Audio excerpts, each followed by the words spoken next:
Boa noite, igreja. Tem bem mais pessoas que na parte da manhã, né? Eu não posso deixar de falar algo que eu falei na parte da manhã.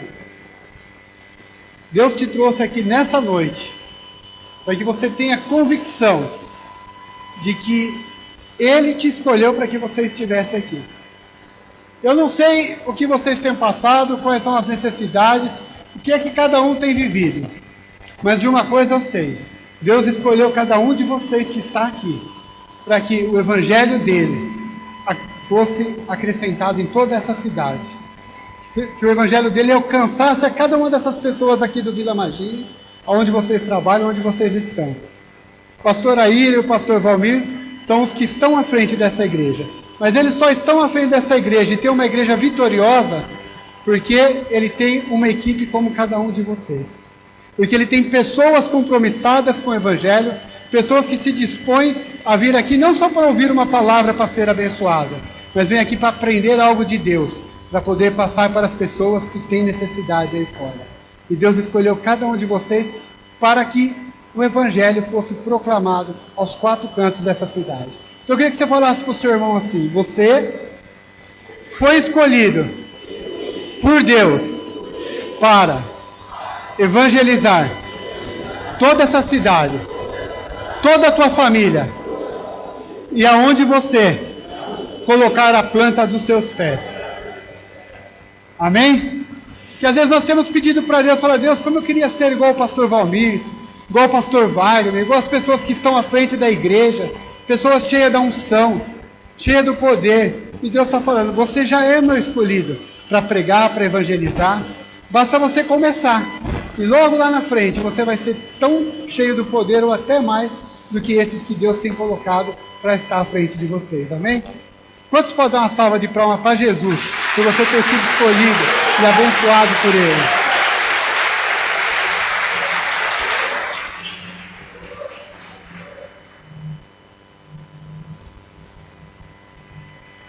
Essa noite eu quero falar sobre o véu se rasgou. Talvez alguns aqui estão numa dúvida: o véu se rasgou, o que tem a ver, né? Então nós vamos aprender um pouquinho sobre o véu ter se rasgado. Sobre o que é que Deus nos deixou com essa passagem: e o véu se rasgou. E antes de eu começar a ministrar, eu queria fazer uma pergunta para cada um de vocês. Fazer uma pergunta que você com sinceridade respondesse no teu coração e pensasse com muita convicção o porquê. A pergunta é assim: qual o propósito de Deus ter te criado? Alguém já parou para pensar qual o propósito para que Deus criou você? O porquê que Deus criou você? Por que você foi criado numa família na cidade de Mauá, na Vila Magini? O porquê que Deus te escolheu para que você fizesse parte da comunidade do Vila Magini? Por que Deus te escolheu para que você viesse hoje visitar pela primeira vez essa igreja? Por que Deus te escolheu para que você esteja vivendo o que você está vivendo hoje? Por que Deus te criou? Por que Deus criou você para viver a vida que você tem? Muitas vezes nós perguntamos para Deus: Deus, por que eu tenho passado por isso? Deus, por que eu tenho que viver isso? Deus, por que o Senhor me criou? Qual que era o teu propósito? Qual é o propósito de Deus de ter nos criado? Será que Deus, quando criou o homem, Ele pensou assim: não, vamos criar o homem, criar a mulher, para que se forme uma grande nação, para que eles vivam, cresçam, vivam bem? Qual o propósito disso? Para que vivessem 70, 80, 100 anos aqui nessa terra, para alguns vivessem bem menos, tivessem as suas vidas encurtadas por tantas coisas? Quantos já pararam para se perguntar qual o propósito da minha criação? O porquê que eu fui criado? Talvez nós viemos na igreja, aprendemos, somos convertidos, vivemos tantos anos na presença de Deus, vivemos tantos anos com algumas coisas nos cercando, algumas coisas nos trazendo dúvidas, e não sabemos qual é o verdadeiro propósito da nossa criação. Por que Deus nos criou? Eu quero falar um pouco sobre isso antes de nós entrarmos no tema do véu se rasgou. Abre a sua Bíblia em Gênesis 1, versículo 26 e 27. Para que nós possamos ter a clareza da realidade para que nós fomos criados.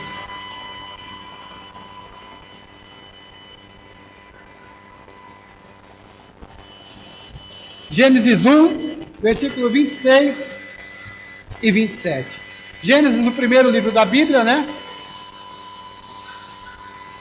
É o livro da criação. A palavra de Deus nos diz assim: E disse Deus: façamos o homem à nossa imagem, conforme a nossa semelhança, e domine sobre os peixes do mar, sobre as aves dos céus, sobre o gado, sobre a terra e sobre todo o réptil que se move sobre a terra. E criou Deus a imagem, e criou Deus a sua imagem. A imagem de Deus criou, homem e mulher os criou. Queridos, aqui nós já temos uma introdução do verdadeiro motivo para qual você foi criado. Deus está dizendo aqui que Ele criou o homem conforme a sua imagem e semelhança. Ele fala assim: façamos o homem a nossa imagem e a nossa semelhança. Quando nós falamos que Deus criou nós a sua imagem e semelhança, não significa que Deus criou a minha imagem física que eu tenho hoje. Apesar de eu ser o mais bonito de todos os homens aqui, não ficam com inveja? Corpo sarado, bonitão, né? Mas não é essa a imagem que Deus tem visto. A imagem que Deus quer nas nossas vidas, a imagem que Deus quer que nós sejamos igual a Ele, significa a sua imagem de pessoal, sua imagem pessoal, o seu caráter, aquilo que Ele é e aquilo que Ele vive. Nós fomos feitos à imagem e semelhança de Deus, para nós vivermos a vida do próprio Deus. Deus, Ele nos constituiu como homem e mulher, como Ele diz ali no 27, e criou Deus o homem à sua imagem, e a imagem de Deus os criou. Homem e mulher os criou. Ele frisa bem, homem e mulher. Porque talvez o homem seja muito soberbo e fala: não, Deus criou o homem, depois fez a mulher. Não, Deus já tinha o projeto. Ele criou o homem e a mulher para que vivessem a sua própria vida. Para que você tivesse o caráter de Cristo. Para que você fosse aquilo que Ele realmente designou para que você é. Para você viver a vida dEle. Queridos, quando nós somos escolhidos para viver a vida do próprio Deus, fomos feitos a criação dEle para vivermos o melhor dessa terra. Para vivermos aquilo que Ele nos escolheu. E quantos de nós não temos a certeza desse propósito? Temos vivido uma criação a qual nós nascemos, vivemos num lar e dentro de todas essas coisas ficamos nos perguntando: por que eu sou assim? Por que as coisas não acontecem? Por que a minha vida é desse jeito? E você se esqueceu, ou não tinha a sabedoria de que você foi criado à imagem e semelhança de Deus. Que você foi criado com o único propósito de viver a vida do próprio Deus. E hoje você está aqui querendo saber como é que eu posso tomar posse de viver a vida do próprio Deus. O que é eu poder falar que hoje sou uma nova criatura e que vou viver uma novidade de vida. Vou viver a vida do próprio Deus e vou cumprir o propósito para o qual eu fui criado. Queridos, você não foi criado para ser envergonhado. Você não foi criado para que as pessoas olhem para você e te vejam uma pessoa derrotada. Você não foi criado para que as pessoas olhem você e zombem de você na rua. Você não foi criado para que as pessoas possam apontar o dedo e dizer que você não vai dar em nada. Você foi criado para viver a glória de Deus. Você foi criado para ser um vencedor. Você foi criado para expressar a imagem do Deus vivo. Você foi criado para que aonde você andar, para onde você passar, as pessoas possam olhar e ver o reflexo de Deus na tua vida. É para isso que você foi criado. Você não foi criado para ser murmurador. Você não foi criado para andar para trás. Você foi criado para mostrar para as pessoas que você serve um Deus vivo e eficaz e que através da vida de Deus você também o representa. Quantos estão me entendendo? Eu quero que a partir dessa noite, amados, muitos aqui tenham uma convicção plena de quem elas são em Cristo Jesus. E quando Deus olhar para cada um de vocês, Ele possa ver dentro de você a imagem dele. Nós temos que ser um espelho de Deus. Deus, Ele quer olhar lá de cima e ver o teu reflexo, e quando Ele refletir a tua pessoa, Ele possa ver que através de você, Zé Maria, Ele possa refletir a imagem dele. Ele quer olhar para o Zé Maria e olhar assim e falar: nossa, olha ali o Zé Maria expressando a minha glória. Onde o Zé Maria anda, ele fala da minha palavra. Onde o Zé Maria anda, ele está feliz, ele está contente. Independente daquilo que ele tem passado, a minha glória é expressada através da vida do Zé Maria. Assim que Deus quer fazer com cada um de nós. Aonde nós andarmos, a glória dele tem que ser expressada através das nossas vidas. Quantos irmãos, às vezes, alguém pergunta: e aí, como que você está? Ah, como Deus manda. Estou passando por uma prova. Estou passando por isso, estou passando por aquilo. Será que Deus mandou você passar por prova, passar por aquilo, para você estar uma vida derrotada? É Deus que tem mandado? Ah, eu estou na presença de Deus. Está nada, querido. Não é porque você está passando uma situação difícil que você tem que demonstrar que Deus não é contigo. Você tem que falar assim: olha, eu estou passando por uma situação difícil sim, mas eu sei que o Deus que eu sirvo vai me dar a vitória. Eu sei que o Deus que está comigo sempre me deu a vitória. E tudo aquilo que eu tenho passado, a palavra diz que vai contribuir para o meu bem. Porque a palavra de Deus diz que todas as coisas contribuem para o bem daqueles que o amam. E eu amo esse Deus. As pessoas têm que ver na tua face a convicção do Deus que você serve. As pessoas têm que olhar para você e ter a certeza que o Deus que você tem servido a cada dia é um Deus de vitória. Que você pode estar passando situação difícil, você pode estar passando no vendaval, pode estar passando por qualquer coisa, mas você sabe que lá na frente a vitória já é garantida. Mas muitas vezes o diabo tem nos enganado. E a palavra diz aqui que nós somos feitos para dominar sobre todas as coisas. Deus, Ele coloca tintim por tintim, dominar sobre os peixes, dominar sobre os animais, dominar sobre todos os répteis, dominar sobre todas as coisas. Sabe o que tem acontecido, amados? Nós temos sido dominados por uma gestão mundial que está sendo colocada sobre nós. Nós temos sido dominados por tudo aquilo que o mundo tem dito que nós temos que ser. Nós temos sido dominados por aquilo que as pessoas têm pregado nas nossas vidas. Temos aceitado as coisas do mundo que tem tirado o padrão de Deus de nós. Satanás, ele tem a convicção no coração dele de que ele é derrotado. Mas antes dele ser derrotado, ele veio para 3 coisas: matar, roubar e destruir. E ele tem olhado para cada um de vocês e tem dito assim: eu quero te matar, eu quero te roubar, eu quero destruir a tua vida. Querido, você não pode ter convicção disso.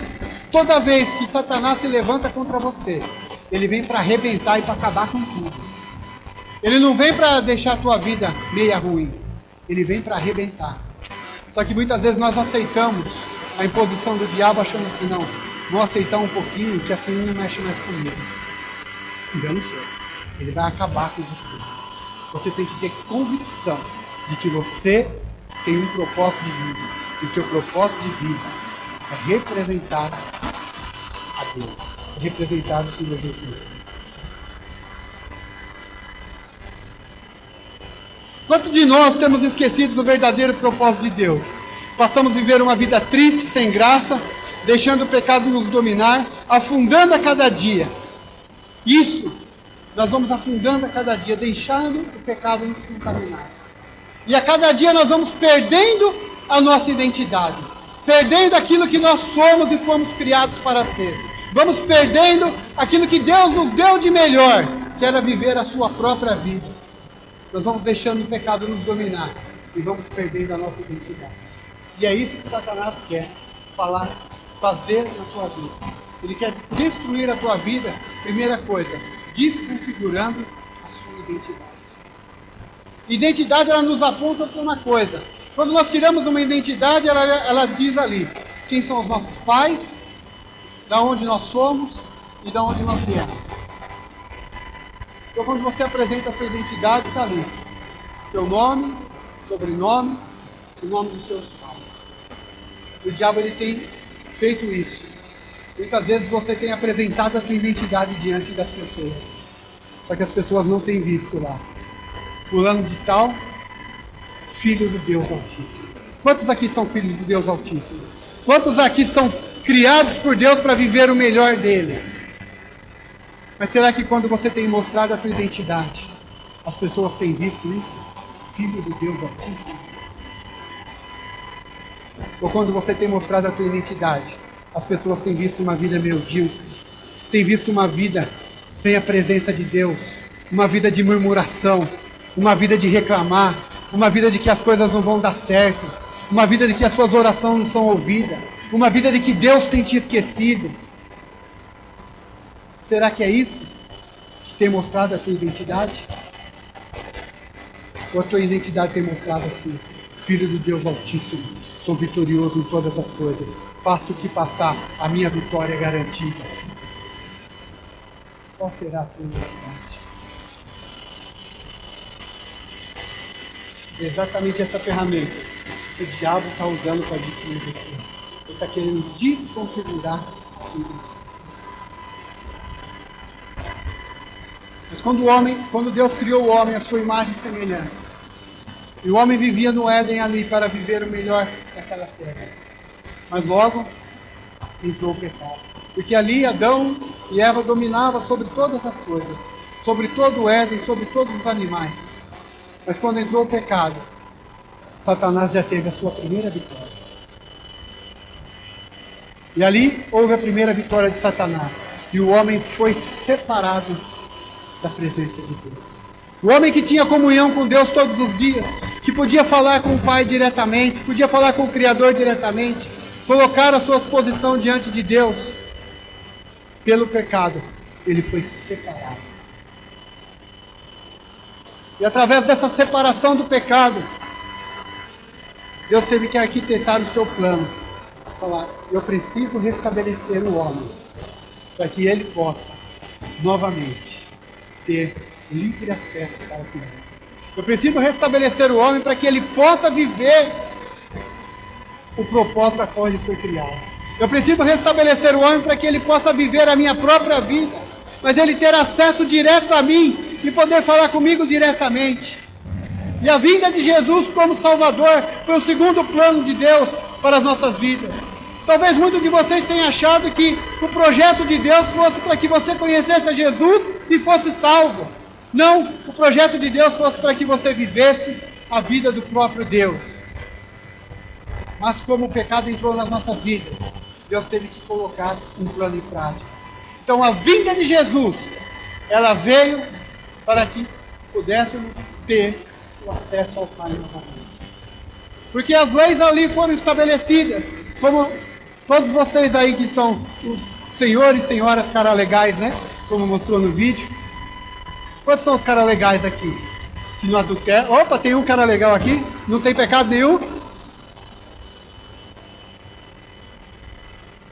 Como muitos de nós somos os caras legais, achamos que somos corretos diante de Deus, somos corretos nas coisas que fazemos, e tudo que nós fizemos é legal. Mas Jesus teve que vir aqui, morrer por cada um de nós, porque Deus olhou lá de cima quando as leis foram estabelecidas.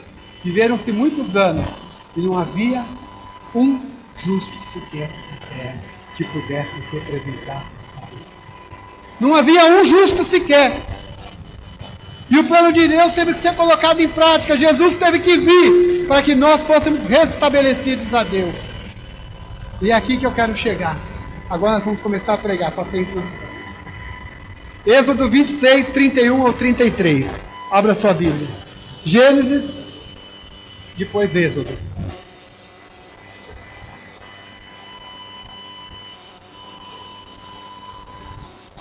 (26) do 31 ao 33.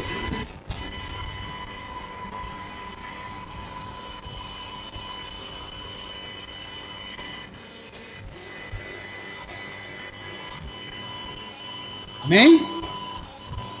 A palavra de Deus diz assim: farás também um véu de azul púrpura, carmesim e linho fino torcido, com querubins, obra de artífice, se fará. E o suspenderás sobre 4 colunas de madeira de acácia, cobertas de ouro, seus colchetes serão de ouro sobre as 4 bases de prata. Pendurarás o véu debaixo dos colchetes e levará para dentro do véu a arca do testemunho. E este véu fará separação entre o lugar santo e o santo dos santos. Ali em Êxodo, antes da vinda de Jesus, Deus tinha estabelecido um jeito do homem ter acesso a ele. E ali, onde foi colocada a arca da aliança, ou seja, a presença de Deus estava naquela arca, havia-se um véu, a qual o separava o santo lugar do santo dos santos. E aquele véu ali separava a presença de Deus de mim, de você e das outras pessoas. E para que as pessoas pudessem se chegar a Deus, ela tinha que se chegar, fazer o seu sacrifício, chegar até o sumo sacerdote e falar para o sumo sacerdote quais eram os seus pecados, quais eram as suas petições para serem colocadas diante de Deus. E ali o sumo sacerdote ouvia as pessoas e depois ele entrava adentro daquele local para poder fazer as suas petições. Então, para que Deus pudesse ouvir cada um de nós antes da vinda de Jesus, tínhamos que passar pelo sumo sacerdote. Tínhamos que passar por uma pessoa que falasse através de nós para que representássemos nós diante de Deus. Nós precisávamos de um representante para se chegar diante de Deus.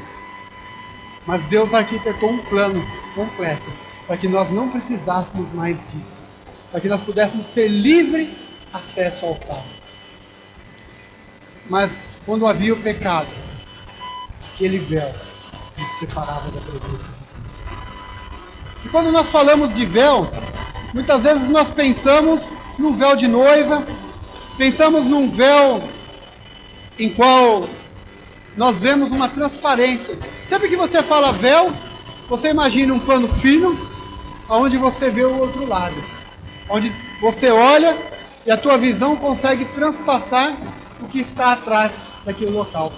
E eu fazendo um estudo sobre esse véu, a qual foi construído no templo, esse véu ele tinha 18 metros de comprimento e a grossura desse véu era de 12 centímetros.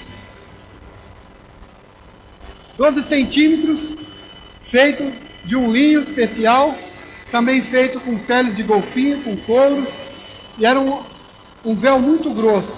E através desse véu ali foi feito o desenho de 2 querubins, onde ele foi levantado sobre as madeiras de acácia, e ali ele foi estendido, aonde separava o santo lugar do santíssimo lugar, aonde somente o sumo sacerdote podia passar para aquele lado. E eu fiz uma pergunta quando eu estava fazendo esse estudo, foi Deus, mas o porquê de fazer um véu tão grosso, tão forte, uma situação praticamente difícil de se transpassar? Por quê? Qual a necessidade? Porque naquele local somente o sumo sacerdote podia entrar. E quando o sumo sacerdote entrava naquele local ainda, ele era amarrado pelos pés. Porque se ele tivesse pecado, assim que ele entrasse diante do Senhor, ele era consumido na hora. Então aí se puxava ele, porque se alguém fosse tirar, também morria. E aí imagina, né? Ia ser uma morte atrás da outra, né? Então ele tinha que entrar amarrado pelos pés, que somente o sumo sacerdote tinha. Eu falei, Deus, mas se somente uma pessoa autorizada pode entrar ali, por que um véu tão grosso? Por que um véu com uma espessura de 12 centímetros, 18 metros de altura, para separar o santo lugar do santíssimo lugar? Qual a necessidade? Poderia ter sido um véu mais fraco, poderia ter sido simplesmente uma lona. Qual a necessidade? E é aí que eu quero chegar, para que nós possamos entender qual é o propósito de Deus. Deus falou algo no meu coração, falou assim, aquilo que eu faço e aquilo que eu estabeleço para cada uma das pessoas, somente eu posso mudar isso. Somente eu posso mudar aquilo que foi estabelecido. E nós vamos entender mais para frente o porquê que Deus colocou esse véu nessa grossura. O porquê que foi feito algo que seria praticamente impossível de ser rasgado pelas mãos de um homem. Eu estava vendo um estudo em Joséfo, uma das pessoas estudiosas que fez ali um dos concílios, diz que esse véu, se você amarrasse um cavalo numa ponta do véu e um cavalo na outra ponta do véu e fizesse cada um em sentido contrário, ele não conseguiria rasgar esse véu. Esse véu nem sequer mexeria nada, de tão forte, de tão bem feito que era. E aí nós vamos mais para frente entender o porquê que esse véu se rasgou. E aí Deus começa a colocar em prática o seu plano. Deus tem que trazer o Senhor Jesus nessa terra, para que nós possamos ter acesso a Ele. Eu imagino Deus lá em cima, olhando para toda uma sociedade, procurando uma pessoa para que o filho dele pudesse vir. E ele olha e começa a ver quem são os verdadeiros adoradores. Quem são aqueles que ainda têm guardado a sua palavra e têm o buscado. Quem são aqueles que ele escolheu. Quantos são escolhidos de Deus aqui? Você tem que ter uma convicção disso. Você é escolhido de Deus. E ali Deus, aquela multidão, ele vê Maria. Vê uma mulher temente a Deus. Vê uma mulher que se coloca diante dele sempre. Que ora, que conversa com ele. E Deus fala assim para Gabriel, um dos anjos. Vai lá. Fala para Maria que ela vai conceber um filho. O Espírito Santo vai ter com ela e ela vai ter um filho. Ali o anjo foi falar com Maria. Imagine aquela mulher quando recebe essa notícia. Todos agora falaram que era filho de Deus. Mas será que se Deus visitasse você e falasse algo diretamente no teu coração? Algo que fosse totalmente contrário a uma sociedade a qual nós estamos vivendo hoje. Você teria a convicção de que Deus era ali com você? Ou você ia falar, será que eu estou ficando louco? Será que está acontecendo? Mas quando Maria recebeu aquela palavra, ela simplesmente falou algo. Eis-me aqui, Senhor. Eis-me aqui, Senhor. Ela não se preocupou com o que os vizinhos iam falar. Ela não se preocupou com o que a família ia falar. Ela não se preocupou com o que as pessoas iam pensar dela. E naquela época não é como nós vivemos hoje, a qual o pecado tem imperado no nosso meio. Uma mulher, a qual ela fosse recebida como uma pessoa que traiu o marido, ela não teria valor mais nenhum na sociedade. Mas ela não pensou duas vezes em falar isso aqui, Senhor. Quantos de nós, amados, temos nos convertido? Estamos dentro da igreja, vivendo o Evangelho, participando de células, participando das coisas que Deus nos deu. E quando Deus te fala algo, vai e prega o Evangelho para tal pessoa, vai e faz tal coisa, vai e dá continuidade naquilo que eu tenho te colocado. Você tem falado assim, não, Deus, agora eu não posso. Não, Deus, não é a minha hora ainda. O que vão pensar de mim? Imagine, Deus, eu pregar aqui nessa empresa onde estou trabalhando, onde todo mundo não fala de Deus, onde todo mundo fala de todas as coisas, onde o pecado impera, onde a prostituição é a maior coisa que se vive aqui dentro, onde se vê revistas pornográficas, onde se conta piadas. Como que eu vou falar da tua palavra aqui no meio? Quantas vezes Deus pediu para você falar do evangelho dele, falar do amor dele para algumas pessoas, e você negou? Você não falou, eis-me aqui, Senhor. Ficou com medo. Retroagiu naquilo que Deus te colocou. O propósito que ele já tinha começado na tua vida, você parou. Você foi levantado para viver a vida do próprio Deus. Mas quando Deus fala com você para fazer algo, você recua. Quando Deus te coloca à frente de algo, você fala, agora não é minha vez. Quando Deus vai levantar um líder de célula, ele fala, não, ainda não é tempo. Quando Deus pede a tua casa para ser aberta, para ser anfitrião, você fala, não, Deus, ainda não é a hora, tem que melhorar isso, tem que reformar aquilo. E Deus fala, como que eu posso trabalhar na tua vida? Como que eu posso agir? Como que eu posso fazer algo se toda vez que eu me disponho, começo a dar continuidade no meu projeto, você retrai? Que a gente saiba de uma coisa, Deus ele tem um projeto na tua vida, e Deus ele quer que você viva o propósito a qual ele te colocou nessa terra. Mas para que você viva e conheça esse projeto, você tem que abrir o seu coração para as coisas de Deus. E quando Deus te pede algo, você tem que fazer. Quando Deus fala com você, você tem que dar ouvidos. Não tem que ficar com medo. Você tem que avançar, tem que romper.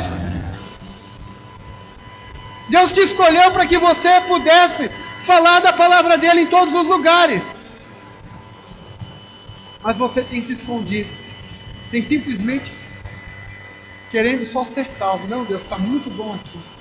Já conheço a tua palavra. Vou vir todos os domingos. Quero receber a tua oração. Não foi esse o propósito de Deus. Mas Maria, ela abriu seu coração para Deus. E ela concebeu aquele filho. Deu o nome de Jesus. Fez tudo como o anjo tinha colocado no coração dela. E como Deus tinha falado para ela. E aquele menino veio para essa terra como homem. As mesmas paixões que eu sou. As mesmas dificuldades que eu tenho vivido. Que cada um de nós temos vivido. Jesus viveu aqui nessa terra. Mas Jesus sabia de algo que ardia no coração dele. Ele conhecia a identidade dele. Ele sabia quem era o pai dele. Ele tinha certeza e convicção daquilo que era o projeto de Deus na vida dele. E hoje você está sendo alertado de qual é o projeto de Deus sobre a tua vida. Para que é que você foi escolhido? E Jesus ali começou a crescer. Virou uma criança aos 12 anos de idade. Ele já estava na sinagoga falando da palavra do Pai. Aí você vai me falar assim, ele estava porque ele tinha todo o conhecimento de Deus. Não. Ele veio como homem nessa terra. E a sua mente e tudo aquilo que ele vivia foi desenvolvido com tudo aquilo que ele tinha buscado como homem. Então, ele já tinha se colocado à disposição de aprender a cada dia a palavra de Deus. Quantos de nós temos nos colocado à disposição de aprender a palavra de Deus? Muitas vezes você tem sido chamado para fazer o curso de maturidade, fazer o curso de CTL, Panorama Bíblico, CPD, telepresencial. Mas eu não tenho tempo. Porque eu preciso fazer um curso tal, preciso fazer tal coisa, preciso fazer isso, preciso fazer aquilo. E Deus está falando, eu queria tanto te usar. Meu propósito na tua vida era outro, mas você está buscando outro propósito. Eu não estou dizendo que você é proibido de fazer as coisas para que você prospere na sua vida. Mas eu quero te dizer algo. Muitos de nós temos fugido daquilo que Deus tem designado para nós. Muitos de nós não temos buscado em Deus aquilo que Ele quer nos aperfeiçoar. Deus ele tem dado esses cursos, não é para que a comunidade Casarão cresça, é para que você cresça, é para que você tenha entendimento, para que você saiba quem é você, para que você tenha convicção da tua identidade, e que através de você Deus possa te usar. Você tem que ser usado por Deus. E ali Jesus aos 12 anos já estava ali na sinagoga, e aos 30 anos ele começa o seu ministério. E quando ele começa o seu ministério, aí ele já tinha aprendido, já tinha carregado uma bagagem muito grande, e agora chegou a hora de ele mostrar para aquilo que ele tinha sido colocado nessa terra, para trazer as boas novas, para trazer o evangelho àquelas pessoas. Ele teve 3 anos para que tudo aquilo que ele fizesse fosse espalhado por toda uma nação, para que as pessoas pudessem saber que o Deus de Israel enviou o seu Filho, e através das maravilhas, das coisas que o seu Filho fez nessa terra, todos quantos nele crescem, pudessem ter a oportunidade de viver a vida junto com Deus. E o Senhor Jesus começou o seu ministério. Quando Jesus começou o seu ministério, você acha que foi fácil? Você acha que Jesus ia pregar num local onde centenas de pessoas ali estavam ouvindo a sua pregação, e quando ele começava a falar do amor de Deus, quando ele começava a confrontar toda aquela nação, quando ele dizia que aquelas pessoas eram pecadoras, quando ele apontava o pecado para cada uma daquelas pessoas, você acha que as pessoas ficavam felizes e falavam assim: nossa, que bom, Jesus, que agora o Senhor está me confrontando, está dizendo que eu sou uma pessoa errada? Não, as pessoas não aceitavam, as pessoas se colocavam contra, muitos começaram a perseguir, muitos começaram a blasfemar, muitos começaram a querer que ele fosse morto, muitos queriam que ele fosse preso, que ele sumisse daquele local. Será que Deus tem te chamado, amados, para que você comece a ministrar o evangelho dele, para que você comece a pregar, para que você comece a fazer aquilo que você foi trazido nessa noite para fazer? Você está nessa igreja aqui não é simplesmente para que a comunidade Casarão tenha mais 300 membros, 400 membros. Você foi escolhido nessa igreja aqui para que através da tua vida toda a tua casa fosse salva, para que através da tua vida toda essa cidade começasse a conhecer a palavra de Deus, que através da tua vida, onde você trabalha, as pessoas pudessem saber que é um Deus que muda toda e qualquer situação. Mas nós temos mostrado a fraqueza que nós viemos, ou temos nos escondido através do que o mundo tem falado? Qual é a nossa posição? Mas Jesus manteve-se firme. Manteve-se firme a tal ponto de ter que ser crucificado. E ser confrontado. Ser humilhado. Chegar a uma situação aonde ele estava naquela cruz pendurado. E do lado havia mais 2 bandidos. E um daqueles lá fala assim: se você é mesmo o Filho de Deus, tira-nos daqui, salva-nos e salva-se a ti mesmo. Se você é mesmo Filho de Deus, por que você não pode se salvar? Se você é mesmo Filho de Deus, por que você está nessa situação? Se você é o Filho de Deus, faça esse Deus se manifestar. Jesus tinha toda a autoridade para clamar ao Pai e falar: Pai, eu não quero mais nada disso. Pai, vem aqui agora, arrebenta, acaba com toda essa população, acaba com tudo isso. Vamos construir um novo mundo, vamos construir o homem de novo. Não, mas Jesus, ele sabia do propósito dele. Ele sabia para aquilo que ele foi escolhido.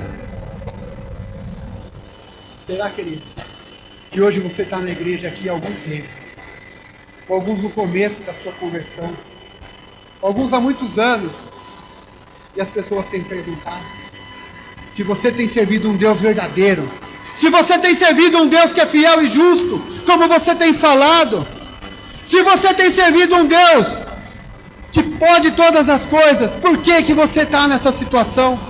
Por que você continua desempregado? Por que teu marido não se converte, a tua mulher não se converte? Por que teus filhos continuam na droga? Por que seus pais continuam bebendo? E tantas acusações nos são apontadas. Tantas coisas são colocadas diante de nós. E as pessoas somente com uma pergunta: aonde está o teu Deus? Aonde está aquele Criador Santo que te trouxe para que você vivesse uma vida santa, uma vida irrepreensível, que você vivesse a vida dele? Aonde está esse Deus? E quando as pessoas fazem essa pergunta, talvez você tenha chorado. Talvez você não tenha colocado-se numa posição de falar assim: olha,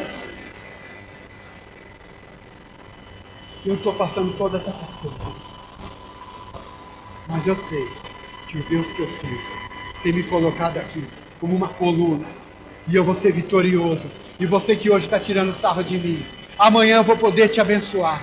Você que hoje está dizendo que meu marido não vai se converter. O meu marido vai se converter sim. E através da palavra dele, muitas pessoas virão aos pés de Jesus.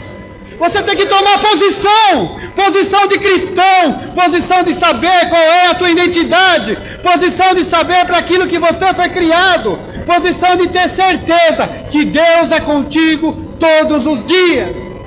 Jesus ali naquela situação, ele podia falar: Deus, para com tudo. Mas ele não deu ouvido a que Satanás estava falando. Ele não deu ouvido aos prognósticos de Satanás. Porque ele sabia que um projeto muito maior estava sobre a vida dele.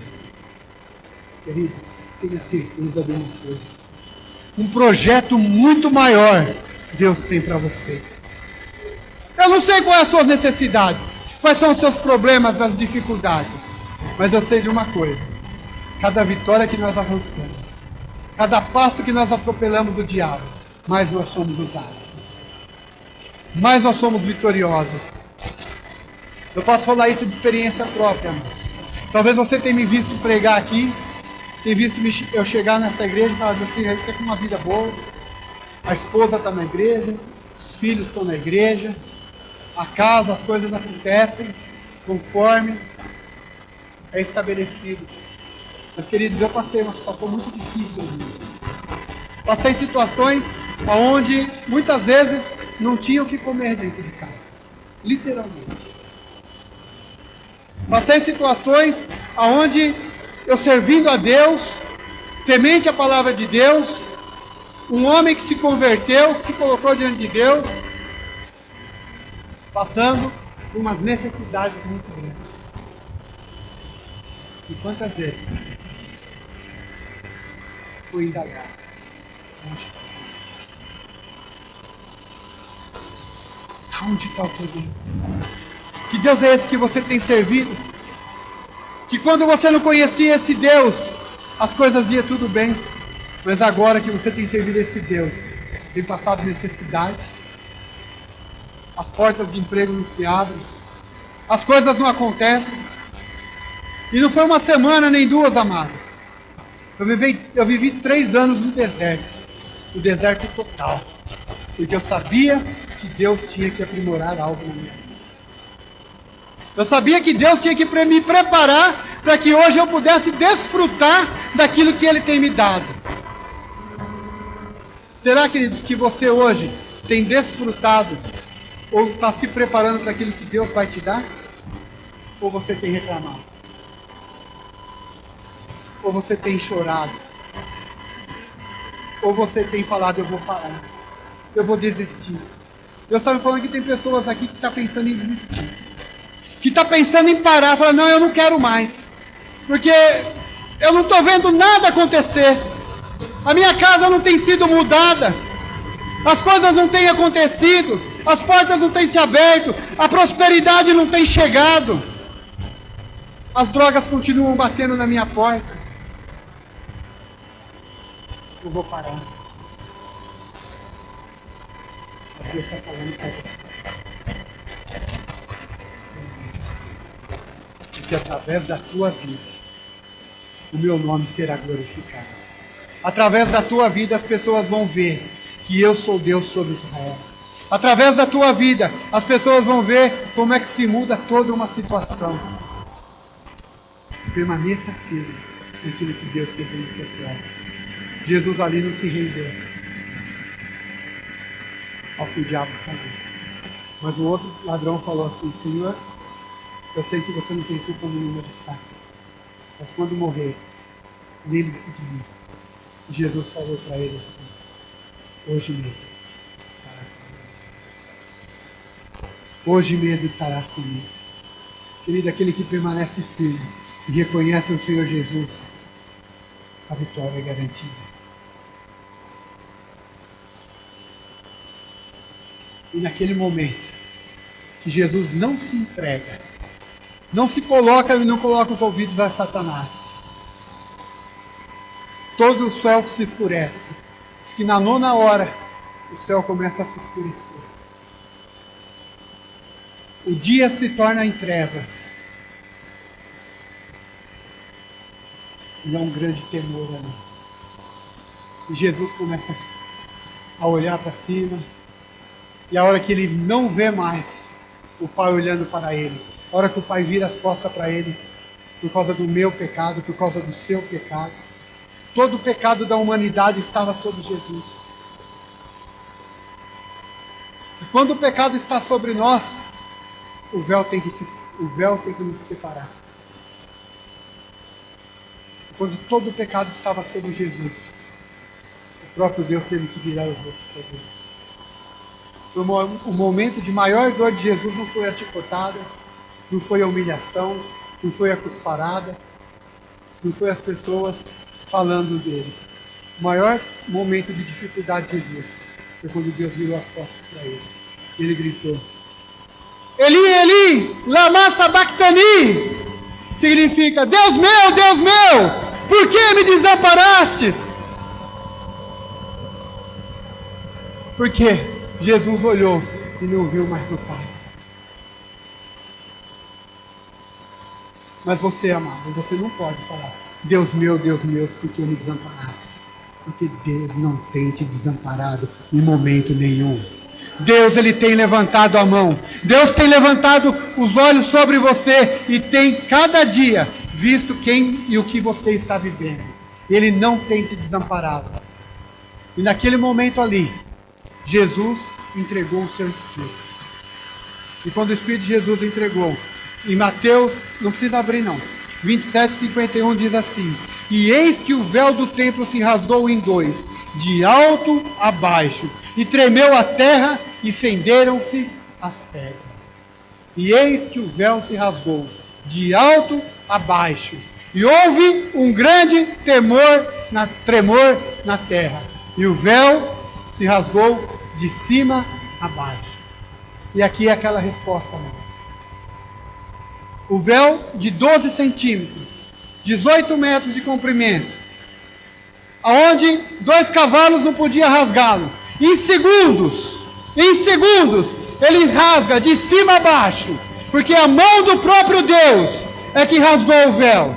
E ali Deus me respondeu: William, quando eu faço, eu mesmo abro as portas. E Deus abriu o caminho, o véu foi rasgado, e quando o véu foi rasgado, eu pude ter acesso ao Pai, você pode ter acesso ao Pai, todos nós podemos ter acesso ao Pai, porque a palavra de Deus, ela diz assim, que todos aqueles que creram poderão ver a glória de Deus, e agora nós temos livre acesso ao Pai.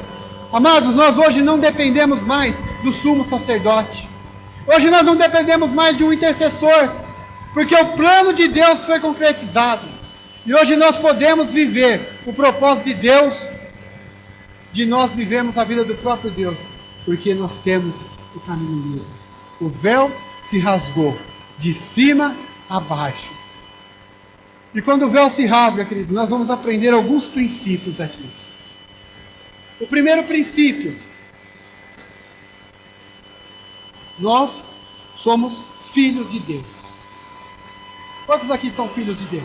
A palavra de João 1,12 diz assim: Mas a todos quanto receberam, deu-lhes o poder de serem feitos filhos de Deus, aos que crerem no seu nome.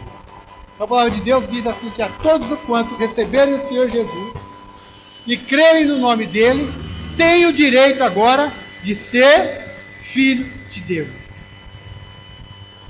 E eu perguntei quantos são filhos de Deus. Levanta a mão de novo. Oh, glória a Deus. Somos filhos de Deus. Querido, filho tem direito à herança. Os filhos são aqueles que se sentam à mesa com o pai e têm liberdade total dentro da casa. Os filhos, ele não precisa pedir licença para abrir uma geladeira. O filho, ele não precisa pedir uma entrevista para poder falar com o pai, pedir permissão para poder falar com o pai. O filho, ele tem acesso direto ao pai. E quantas vezes, amados, nós temos levantado a nossa mão, dizendo: eu sou filho de Deus. Só que você esqueceu que você faz parte da família. Você não tem vivido, não tem tido acesso direto ao pai. Não tem acordado de manhã e falado: obrigado, Senhor, porque eu estou aqui. Porque aquele que vive na casa de Deus, ele vê Deus a todo momento. Quando você acorda, aquele que mora com os pais ainda, e ele acorda antes do pai ir trabalhar, está lá o pai de manhã, e ele vê o pai. Será que você, como filho de Deus, tem visto o pai? E nós temos um pai que é onipresente, está em todos os lugares, a todo momento. Será que nós, como filhos, temos tido a certeza de que Deus está conosco a todo momento? De que nós fazemos parte? De que nós somos os escolhidos dele? E de que nós vamos fazer parte da herança? E de que vamos viver uma vida eterna com ele?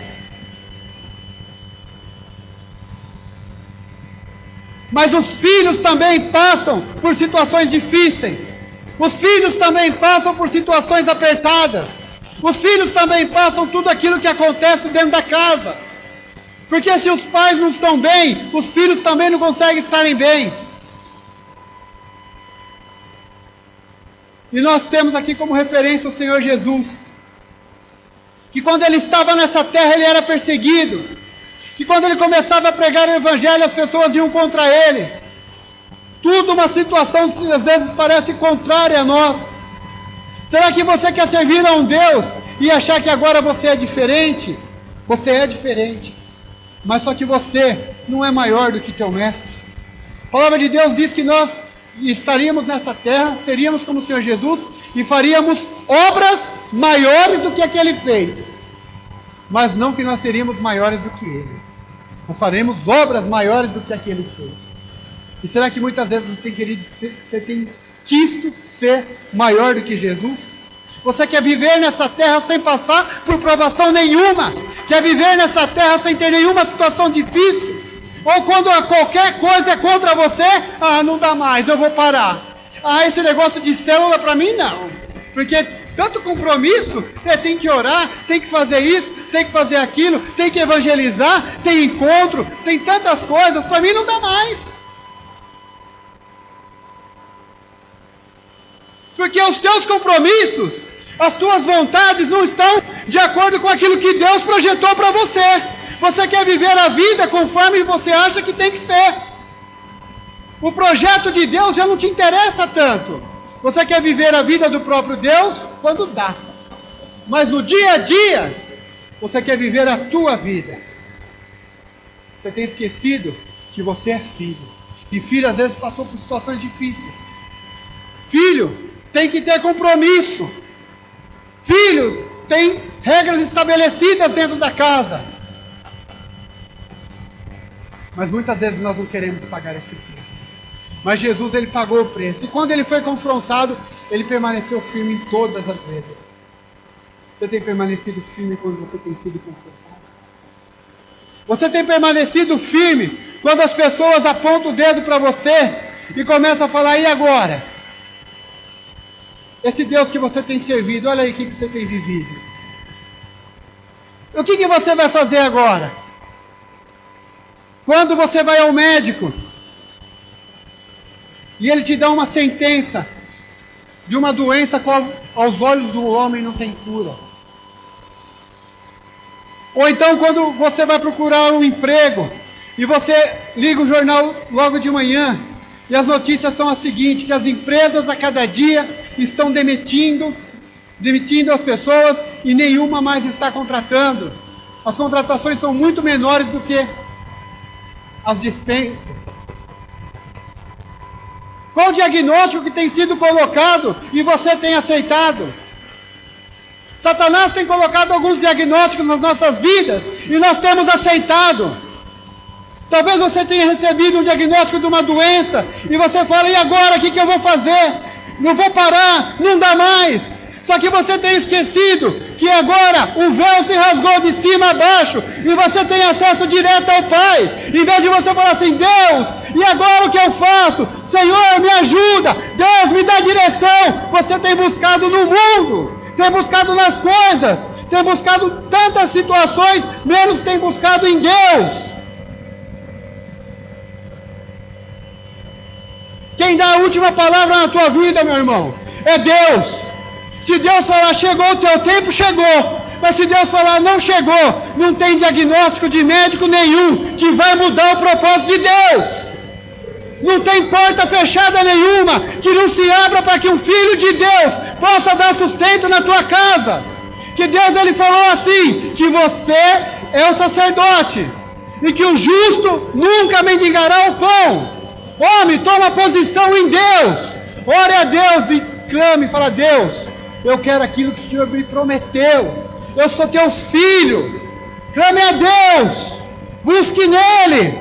Não busque no mundo. Não busque no teu vizinho. Fala: Deus, eu quero sustentar a minha família. Senhor, eu não posso continuar desempregado. Tua palavra diz, Pai, que eu fui levantado como sacerdote da casa. Eu não aceito essa situação. Mostra-me, Deus, o que eu preciso mudar para mim viver aquilo que o Senhor tem para mim. Amados, se tem uma coisa que a palavra de Deus, ela não é mentirosa. A palavra de Deus, ela é verdadeira, ela é certa. E se ela diz que nós vamos viver o melhor, basta nós nos colocarmos diante dele. E como o véu está aberto, rasgou-se de cima a baixo, nós temos livre acesso, porque nós cremos no Filho de Deus, cremos na morte dele, somos recebidos como filhos. Nós temos total acesso ao Pai. Em quem você tem buscado as suas necessidades? A quem você tem clamado quando você tem visto uma situação difícil? Quando o teu filho não tem voltado nas madrugadas, e você sabe que ele pode estar nas drogas, pode estar na prostituição, a quem você tem clamado? A Deus? Ou tem ligado para uma pessoa que nada de Deus tem e começa a resmungar da vida? Olha, não sei o que está acontecendo, o fulaninho agora não está em casa, não sei o que eu faço. Vamos buscar, vamos procurar. Queridos, dobra os teus joelhos, coloca diante de Deus. Fala: Senhor, essa é a minha família que o Senhor me deu. Eis aqui, Pai, os filhos que o Senhor me deu. Coloco diante de Ti, Pai, para que a Tua promessa se cumpra na minha vida. Busque em Deus, amigo. Em quem que você tem buscado? Qual é a segurança que você tem tido? Quando o teu casamento não está bem, para quem que você vai falar? Para o vizinho? Para sua mãe? Para o seu pai? Para aquele novo convertido, que ainda não tem uma experiência, que ainda não conhece Deus tão bem para te trazer uma direção? Para quem que você tem clamado?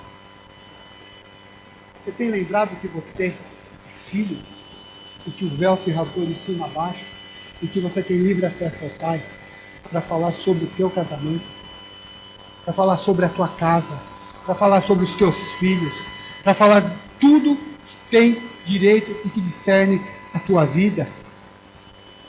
A quem você tem buscado o teu socorro? Deus estabeleceu aqui uma liderança para que você se achegue nele. Está aqui o pastor Aíro, o pastor Valmir, para que você se achegue nele e fale assim: olha, eu estou passando por dificuldades, eu tenho buscado a Deus, me ajuda, me ensina, me traz uma direção. Deus, ele fez uma igreja em células para que nós pudéssemos, como liderança, uns direcionar o outro. Então venha buscar o teu socorro diretamente em Deus, através das vidas dos homens que ele estabeleceu nessa casa. Busque em pessoas que são cheias de Deus. Busque a solução para os seus problemas em quem transborda a presença de Deus. Naquele que você olha e vê a imagem de Deus sendo refletida na vida dele. É nesse que você tem que buscar o teu refúgio. É nesse que você tem que buscar as situações. Primeiro você busca a Deus. E aí chega naqueles que Deus te colocou como liderança para te trazer uma direção. Ser filho significa obedecer aquilo que os pais colocam. Amém? Todos estão compreendendo? Umas pessoas olhando feio para mim.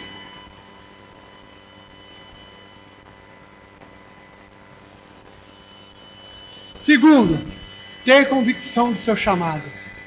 Jesus tinha convicção do chamado dele. Nós temos tido convicção do nosso chamado? Nós temos tido a certeza de que fomos chamados para ser representante de Deus? A palavra de Deus, ela diz que nós somos aqueles que vamos representar o Senhor Jesus nessa terra. E quando o mundo aí traz alguém para representar uma empresa, representar algo, eles trazem o de melhor. O mundo, ele vai lá fazer uma propaganda de algo, ele traz a pessoa melhor naquilo para poder divulgar o produto dele, para poder divulgar aquela coisa. E ali se faz uma grande propaganda, um grande marketing, uma grande situação, para que aquele produto, aquela pessoa, através daquele representante, conheça um produto bom. Eu quero falar algo para você. Tenha convicção do seu chamado. E você tem que ter certeza no teu coração de algo. Deus escolheu o melhor para representar Ele. Deus escolheu o melhor. E você sabe quem é o melhor de Deus? Bate no seu peito e fala assim: eu sou o melhor de Deus. Eu tenho convicção. Queridos, para de ser aquele chorão, resmungão, chato, que só reclama da vida. Fala: eu sou o melhor de Deus. Deus me escolheu para que eu estivesse aqui. E eu vou representá-lo Ele com graça, com alegria, com poder, com honradez. Você é o representante que Deus escolheu. Tenha convicção disso. Você está aqui nessa noite não é à toa. É porque você é o melhor. Você não é o coitado. Você não é o rejeitado. Você não é o drogado, o prostituto ou a prostituta. O mentiroso, o enganador que o diabo um dia colocou no teu coração. Você é aquele que foi remido pelo sangue de Jesus e hoje vive uma nova vida e agora tem convicção no teu coração de que você representa Ele e que você é o melhor, o melhor. Você não é o mais ou menos, você é o melhor. Queridos, tenha posição. Quando você falar de Deus, fala: Deus me escolheu porque eu sou o melhor, porque eu sou aquele que vou representá-lo. Representa com convicção, com certeza, porque a autoridade de Deus vai estar sobre você nesse momento. Não deixe que pequenas coisas tirem você da convicção de que Deus escolheu. Não é falta de dinheiro, não é depressão, não é desânimo que vai tirar o melhor de Deus de você. Terceira e última coisa: a vitória é garantida para aqueles que servem a Deus. Quantos são vitoriosos? Você sabe por que você é vitorioso? Porque você é filho de Deus. Você é vitorioso porque Deus te escolheu para representá-lo. E Deus escolheu você porque você é o melhor. E a vitória é garantida. Em Mateus 28:20 diz assim: ensinando-os a observar todas as coisas que eu vos tenho mandado. E eis que estou convosco todos os dias até a consumação dos séculos. Jesus está dizendo: eis que eu sou com cada um de vocês, todos os dias, até a consumação dos séculos. Vocês são vitoriosos, vocês são aqueles que eu escolhi, e vocês não vão viver derrotados. E a cada dia, a cada momento, eu estou com cada um de vocês, até a consumação dos séculos. Quando que é a consumação dos séculos? Quando o Senhor Jesus vier te recolher. Até o dia que Ele te recolher, Ele está contigo. Porque a partir do momento que Ele te recolher, você vai viver diretamente com Ele. Aleluia! Queria que você baixasse a sua cabeça e começasse a perguntar para Deus: Senhor, será que eu tenho representado a Ti com a convicção a qual eu fui escolhido? Deus, o porquê, Deus, que muitas vezes eu tenho sofrido, tenho passado angústia, Senhor, e não tenho lembrado do que é o Teu propósito na minha vida. Senhor, me perdoa, Deus, porque muitas vezes, mas muitas vezes eu tenho pensado em desistir. Senhor, me perdoa porque eu não sabia, Deus, que eu tenho esse livre acesso contigo. Senhor, me perdoa porque eu tenho dado ouvido ao diabo, tenho ouvido as suas sentenças, tenho ouvido aquilo que Ele tem me dito, e tenho esquecido que o Senhor é maior sobre todas as coisas. Deus, me perdoa porque muitas vezes eu pensei em parar. Deus, me perdoa porque muitas vezes até duvidei de que o Senhor era comigo. Senhor, me perdoa, Deus. Me perdoa que muitas vezes eu achei que eu não tenho mais saída. Senhor, me perdoa que muitas vezes eu tenho olhado para cima, tenho olhado para baixo, tenho olhado para os lados e não tenho visto a glória do Senhor. Ah, Pai, me perdoa. Me perdoa, Pai, porque eu tenho procurado e não tenho achado. Mas hoje eu ouvi a Tua palavra. Hoje eu tive um novo entendimento de que o véu se rasgou com um único propósito, para que eu pudesse me achegar a Ti.